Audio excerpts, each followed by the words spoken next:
အားလုံးပဲမင်္ဂလာချင်းကတမရလေးပါနေကနေကြိုဆိုလိုက်ပါတယ်ဒီဗီဒီယိုလေးမှာတော့ကျွန်တော်ဒီ man နဲ့ AI နဲ့ Telegram ဘယ်လိုချိတ်ဆက်ရမလဲဆိုတာရှင်းပြပေးပေါ်မှာဖြစ်ပါတယ်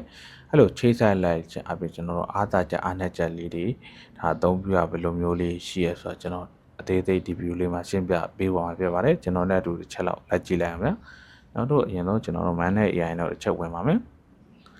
man နဲ့ AI မှာဆိုကျွန်တော်တို့ဒါသသအကောင့်ဖွင့်ခြင်းမှာဆိုရင်ကျွန်တော်တို့ credit 1300ရပါတယ်1300အနေထားမျိုးမှာကျွန်တော်1000တော့သူကလုံးဝဒါအကောင့်ဖွင့်ဖုန်းနဲ့အနေနဲ့1000ပေးတယ်300ကျတော့ကျွန်တော်နေ့စဉ်300ရတယ်ဗျာဘယ်ရက်ဆို300ရပါတယ်အဲ့လိုမျိုးကျ1000ကတော့သုံးလိုက်ကုန်ဝိုင်းမရှိတော့ဘူးအဲ့ဒါတော့ထပ်မပြီးတော့ဘူး300တော့နေတိုင်း300ပေးပါမယ်အဲ300တဲ့အောင်မှာကျွန်တော်တို့က150သုံးလိုက်လို့ရှိရင်150ကျန်သေးရင်နောက်ရက်ကျရင်ပေါင်ဝင်လာမပေါင်ဝင်ပါဘူးသူကနောက်ရက်ကျရင်300ပဲပြတ်ဖြစ်သွားပါတယ်သူလောက်ပြန်300ကန့်သက်ပါပဲအထက်ပို့ပြီးတော့ဟိုပေါင်ပြီးပေးမသွားဘူးပေါ့ဗျာအဲကျွန်တော်ခုဒါerror လေးဖြစ်တဲ့အပိုင်းလေးရှင်းပြပေးမယ်error ဖြစ်တယ်ဆိုကျွန်တော်သုံးတဲ့ keyboard ကကျွန်တော် keyboard သုံးတဲ့ keyboard သုံးတဲ့အတွက်ကြောင့်လို့ကျွန်တော် keyboard မှာကျွန်တော်တို့ဒါမြန်မာ font နေအင်္ဂလိပ် font ပြောင်းလိုက်ပျောက်ထားပါတယ်ဒါသူ့ရဲ့ error လေးရှိရယ်နောက်ပြီးကြတော့ကျွန်တော်တို့ဒါအားလုံးပဲမင်္ဂလာပါကျွန်တော်တစ်ချက်ရိုက်လိုက်ဗျာမင်္ဂလာရိုက်လိုက်ရှင်ကျွန်တော်ဒီမှာကျွန်တော်ဒီရှင်းမှာ edit လုပ်ချင်တယ်ပြန်ပြီးတော့စာသားလေးပါလေးမှားလို့ edit လုပ်ချင်တယ်ဆိုရင်နည်းနည်းလေးကတိကောက်နိုင်တယ်ဗျာဘလုံးမဝအဆင်မပြေအခြား keyboard ဒီမှာတော့ဖြစ်လာတော့မသိဘူး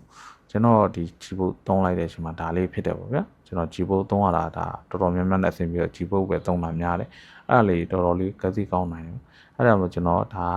Telegram နဲ့ချိတ်ကြည့်မယ်ဆိုဒါ Telegram နဲ့ကျွန်တော်ချိတ်ကြည့်ရအဲကြောင့်ပထမဆုံးကျွန်တော် Telegram နဲ့ဝါမယ်ဒီကနေတခါတည်း Telegram ချိတ်လို့မရဘူး Telegram ကနေပဲအဲဒီစောဝင်နဲ့ပြန်ချိတ်မှရအဲကြောင့်ကျွန်တော် Telegram ကိုတစ်ချက်ဝင်မယ်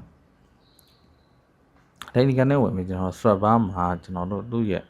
man နဲ့ AI အတွက်ဒီရှိရဒါ man နဲ့ AI agent bot ဆိုပြီးတော့ကျွန်တော်တို့ဒီမှာရှိရသူ့ရဲ့အဲ့ဒီအောက်မှာတက်ကလေးရှိအဲ့ဒါလေးသတိထားရနော်အချို့ဟာတွေကကျတော့နည်းနည်းလေးဟိုအချို့ပုံစံတူလေးရှိအတူတွေနဲ့တွေ့မှာဆိုလို့အားကြောင့်မို့ဒီမှာဆိုဒါ link အကောင့်ဆို link အကောင့်ချိန်လိုက်မယ်ဒါဝမ်းဖွင့်လိုက်မယ်ဝမ်းဖွင့်လိုက်ပြီဆိုတော့လည်းကျွန်တော်တို့ဟို man နဲ့ AI ကိုကျွန်တော်တို့ဒါဝါပြီးချိန်မယ်ဟိုဒီပေါင်းတော့စတာဆိုနှိပ်လိုက်မယ်ဗျာကျွန်တော်ခုနတော့ချိတ်ပြီးပါရအောင်အဲ့လိုမျိုးချိတ်ပြီးပါဆိုတော့ကျွန်တော်ဒါဒီမှာသိချင်တာတွေမေးလို့ရတယ်မန်အားလုံးပဲမင်္ဂလာခုနတိုင်းပဲကျွန်တော်ပြန်ရိုက်ကြည့်မယ်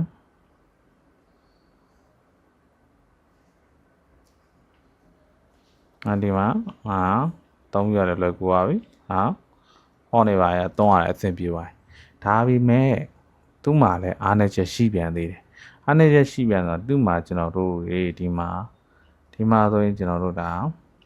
ဒီမှာသူ့က file တွေပါတွဲလို့ရတယ်ဒါပေမဲ့ဒီမှာကျ file ပို့ရင် video file ပို့ဘယ် file ပို့ဒီမှာမှန်တဲ့ AI စီကိုမရောက်ဘူးအဲကြောင့်လို့ကျွန်တော်သုံးမဲ့ဆိုရင်ခုနပြောလို့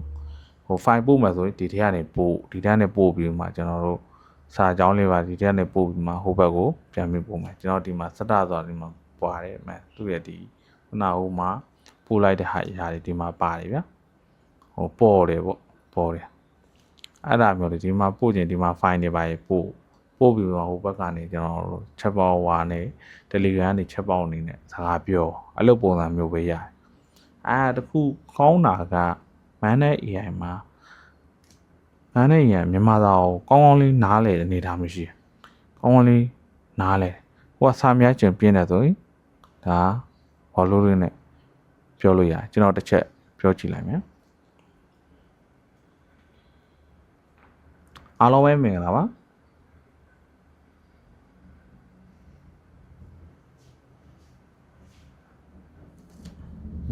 နော်မင်္ဂလာပါကျွန်တော်အားလုံးပဲမင်္ဂလာပါပြောလဲမင်္ဂလာပါဗာများကူညီပေးရမလဲပေါ့ဗျာကျွန်တော် man နဲ့ဖြစ်ပါတယ်ဗာများကူညီပေးတာတင်းနာမြေကျွန်တော်ဘယ်လိုပုံစံပြန်ပြောချင်နေလဲဟိုမှာကချူရမြန်မာလိုအင်္ဂလိပ်လိုပြောပြပြီးမှတ်ထားပေးပါမယ်တဲ့သူကအကုန်လုံးသူကဟိုပြန်ပြောရဗျာလုံးဝကိုသုံးရအဆင်ပြေဒီမှာလေးကျွန်တော်ဒီထဲမှာလေးကျွန်တော်ဒါ မြန်မာ voice အနေနဲ့ဒါ voice chat အနေနဲ့လည်းသုံးလို့ရတယ်ဗျာတော်တော်လေးအဆင်ပြေခုနပြောလို့အားနည်းချက်ကတော့ file ပို့လို့မရအောင်file ပို့လို့မရတာအားနည်းချက်ဖြစ်တယ်ဟိုသုံးတဲ့သူတွေလည်းဘယ်လိုမျိုးအဆင်ပြေသွားလဲဆိုတော့ကျွန်တော်ရဲ့ comment box လေးမှာအခြားဘယ်လိုအကြောင်းအရာမျိုးသိချင်လဲဆိုတော့ဒါပြောပြပေးလို့ရပါတယ်အားလုံးကိုကျေးဇူးတင်ပါတယ်